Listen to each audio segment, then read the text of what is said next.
Okay, this isn't gonna work. Yeah, that's really high. I can't even reach the Put it button. up just a little higher. Jeez, I've always wanted to do this.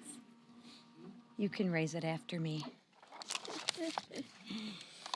Well, good morning, everybody, and Happy New Year.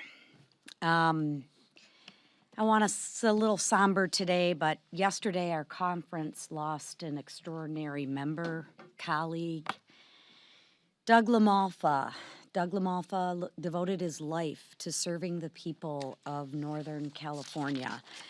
He cared deeply for his community, and he stood proudly for the people and the land that he loved. Doug, you could always count on for his candor, his humor, and sadly, that will be missed, and he will be missed.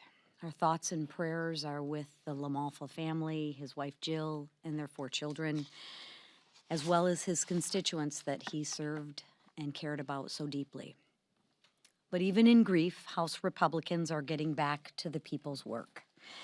This week, we're cutting red tape to make it cheaper to build and furnish a home. We're advancing 3 appropriation bills that ensure spending is accountable to the people. And that's a massive shift from what Democrats have done and have prioritized over the last 4 years. We need to look no further than Minnesota and the Walz waste scheme, of which I'm sure our whip will have something to say about later. I want to be very, very clear about what this Walz waste scheme was. Democrats took money from our kids. Democrats took money from your kids, the kids who need it most, dumped it into fraudulent daycare facilities, and turned the other way when this abuse was reported. This has been their pattern, so this really shouldn't surprise anybody. But what's happening there is absolutely disgusting.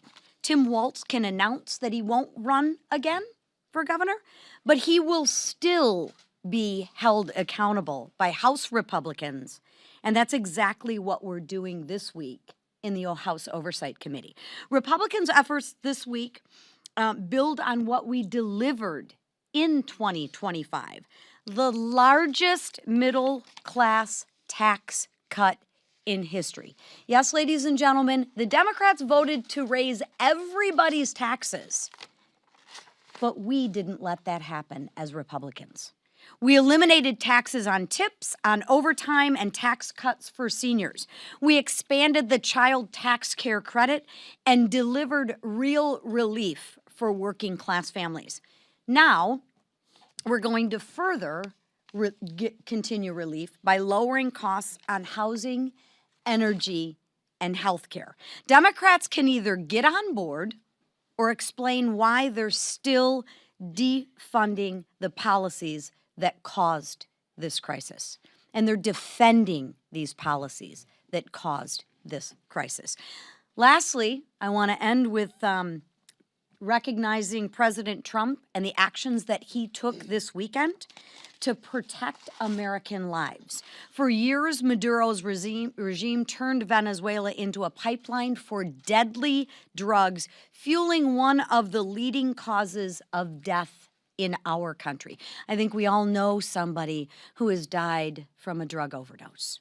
President Trump stepped in and decisively took action. He didn't shy away from putting America first. He didn't shy away from taking action, and that's the bold leadership.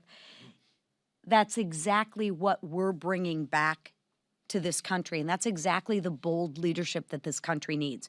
And it's the same bold leadership that we're bringing to the House this year. With that, I'm proud to turn the floor over to one of my colleagues and friends, Carlos Jimenez, who is acutely aware of the situation of what's going on.